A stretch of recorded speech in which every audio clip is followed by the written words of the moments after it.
Hello everybody and welcome back to World of Tanks Xbox 360 edition. I am Knight in Phoenix. Today we are taking out the T32, which is the American Tier 8 heavy tank. Time to roll out. The map is Halluf and it is a standard battle.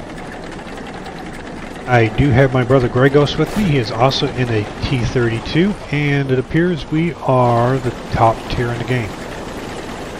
As always, we bring up the map, take a look at where we spawn, get an idea where we want to go, and a quick look at what we might be up against. There have been some major changes to the terrain in the northern pass up here. And I have to say I'm extremely pleased with these changes. I've been up in the area a couple of times since the change. And the battles and the gameplay is so much better. One of the first things you notice is the terrain has really been flattened out a lot. And this gives a lot of the slower, heavier tanks an opportunity to engage in this area. You know, when I was playing my T95, I wouldn't even consider going this way. It would take me forever. By the time I got to the top of the hill, everybody was dead or I was the only one left trying to get up there. And the terrain has been flattened out on both the north and southern approaches. So both teams have pretty much the same type of access or ability to get to the area.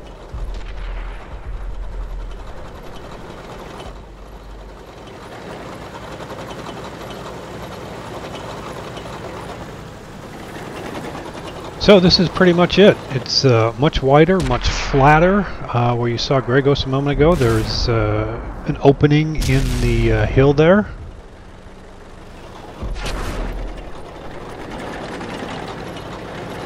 You see the icon appear at the far end of the pass here, so there's also another way around there. Bounced off. So we take our first shot at a T44 at the end of the pass there, and it does bounce off.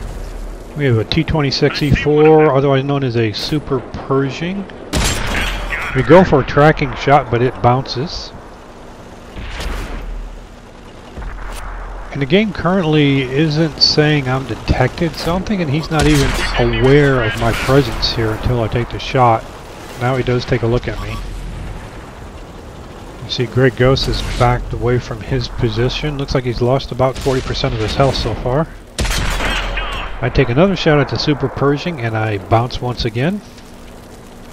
He's not really giving me a lot to shoot at, but the game is giving me a perfectly red circle, so I guess I have a chance to penetrate him. So now the T29 and the T44 show up on the left again. We do take a shot at the T29 and we do penetrate that time. Now we're starting to take some hits. SU-152 comes around the corner. Somebody just bounced the shot off him. I take a shot and bounce one as well. The AT-15 takes a shot at the Super Pershing, hits and damages him. Just trying to back up a little bit so that I'm no longer detected. There's just way too many guys down there to take shots at you. I do find it odd with the number of enemy down there and the lack of distance that I'm not constantly detected at this point. I am now, but you know, I just backed up a little bit and I'm not detected again.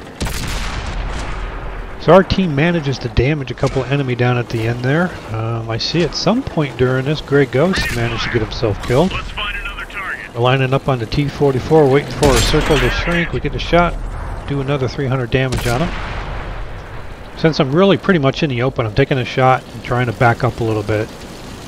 No sense in sitting there taking shots when I can't shoot back. So the enemy had a pretty good presence at the end of the pass here. They appear to have all backed off and taken cover at this point. Game is relatively even at the moment. It sure seemed like there were a lot more bad guys down there than what we're seeing right now. There's the opening I was talking about earlier. It really can make some of the battles up here interesting. So I had an auto lock. I thought, what the heck? Pull the trigger, see if I hit anything, and I didn't.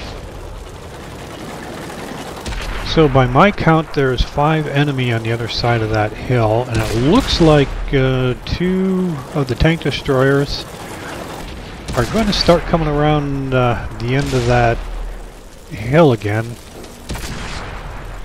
So I'm going to take a position and wait for them to show up. I do have some cover here. My camo net is up, and we'll just wait here for a moment and see what we see.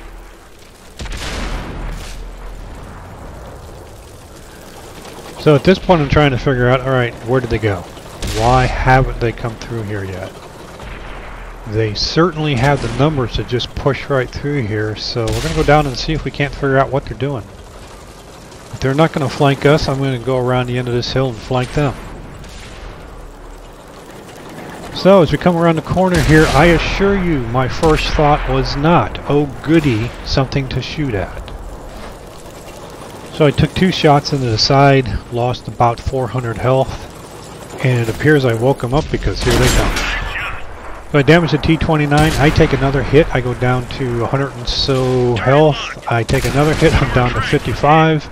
I'm probably not in this for very much longer. So for as long as I can, I'm just going to keep pulling the trigger. So far I've managed to bounce 4 or 5 shots. There's another 1 or 2 shots. At this point I just can't believe that I'm still alive. I'm just going to continue to back up there, keep my armor sloped, angled, whatever you want to call it, just so things just keep bouncing. I got about 3 friendlies behind me backing me up. And at this point all I can say is holy smokes, I survived that. You know, I can only attribute that to good armor, bad aiming by the enemy, and excellent support from my team behind me. So I am feeling lucky, and it's time to move on and see what else we can find. And yes, I am just going to push my way through this graveyard. So we see the Tier 8 tank destroyer backing up. Looks like we might get a shot on him. He does show up, finish him off. It's fitting. I do get a kill in the game.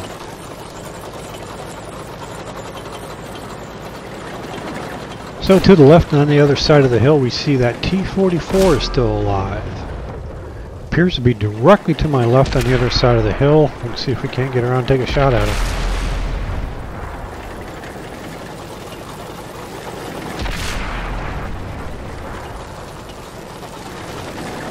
So feeling desperate for a little payback, I do take a auto shot on him, and I miss.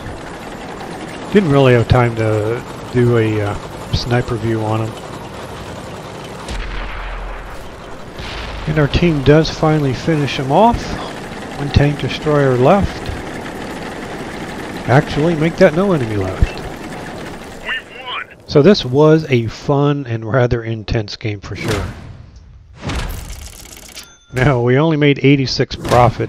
We did fire off, I forget if I have 4 or 5 premium shells in there. When I was bouncing all those guys at the end of the pass era, at some point I did switch to premium.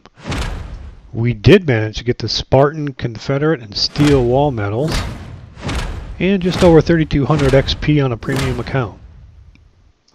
And a 2x multiplier for the first win of the day. So nothing overly impressive with the stats in this game, but I really did enjoy playing it.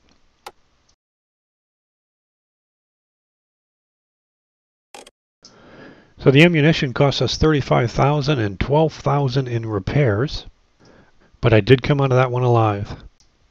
So that's it for this episode. I hope you enjoyed it. If you did, please click the like button. Don't forget to subscribe so you'll get notifications when I post new videos. And as always, I thank you for watching, and we'll see you next time.